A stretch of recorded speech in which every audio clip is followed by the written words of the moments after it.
High, আমি পৌলমী। আজ এসছি ইতিহাসের টুকরো গল্প থেকে দেশভাগের টুকরোটা নিয়ে।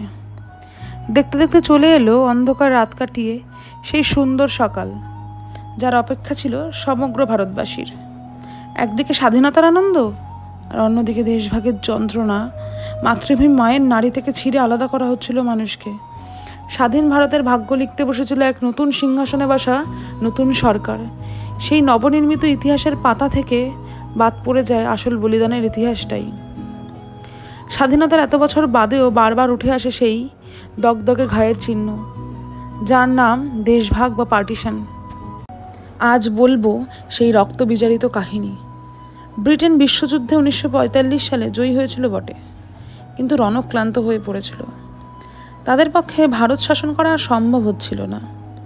সেই মতোই 1946 ফেব্রুয়ারিতে ব্রিটিশ প্রধানমন্ত্রী ক্লিমেন্ট এটলি ভারতকে ক্ষমতা হস্তান্তরের কথা ঘোষণা করেন।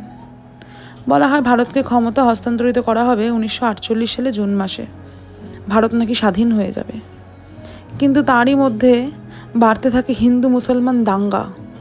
তখন ব্রিটিশ কমিউনিস্ট মুসলিম লীগের কপালে চিন্তার ভাঁজ। এই বিশৃঙ্খলতার সময় ভারতে আসেন লর্ড মাউন্টব্যাটেন, নতুন ভাইসরয়। তাকে পাঠানো হয় যাতে স্বাধীনতা দ্রুত করা হয়, কিন্তু পরিস্থিতি অনুকূলে ছিল না। এমতো অবস্থায় মুসলিম লীগের নেতা মোহাম্মদ আলী জিন্নাকে প্রধানমন্ত্রী করা হোক, এই কথা গান্ধীজি প্রস্তাব করেন। তাহলে হয়তো দেশভাগ থেকে বাঁচা যাবে। লর্ড মাউন্টব্যাটেন তা গ্রাহ্যও করেন না। লাহোর অধিবেশনে পাশ হয় তারা ভারত থেকে আলাদা হয়ে নতুন রাষ্ট্র না হওয়া অবধি শান্ত হবে না। কংগ্রেস কখনো চায়নি দেশভাগ হোক। সময়ের সাথে সাথে পরিস্থিতি আরও ভয়াবহ হয়ে উঠল। চারিদিকে দাঙ্গা, মৃত্যু মিছিল, পচা গলা, লাশ, যা ছিঁড়ে খাচ্ছে চিল শকুন। তাই দ্রুত সমস্যা সমাধানে লর্ড মাউন্টব্যাটেন ব্রিটেন পার্লামেন্টে পাশ করান 1948 নয়, 1947 15ই আগস্ট নাকি ভারতকে স্বাধীন করা হবে এবং ভারত ও পাকিস্তান ভাগ হবে। দেশভাগের ঘোষণা উত্তপ্ত করে দেয় পাঞ্জাব ও বাংলাকে, কারণ এই দুই ভাগে ভাগ হবে দেশকে। মূলত মুসলিম অধিষ্ঠিত এলাকা নিয়ে হবে পাকিস্তান, একদিকে পূর্ব পাকিস্তান, অন্যদিকে পশ্চিম পাকিস্তান।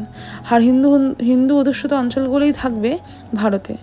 তখন চিন্তার ভাঁজ বাংলা ও পাঞ্জাবের মধ্যে, যে কোথা থেকে সীমানা টানা হবে। পরিবার পরিজন, গবাদি পশুদের নিয়ে কোথায় থাকবেন?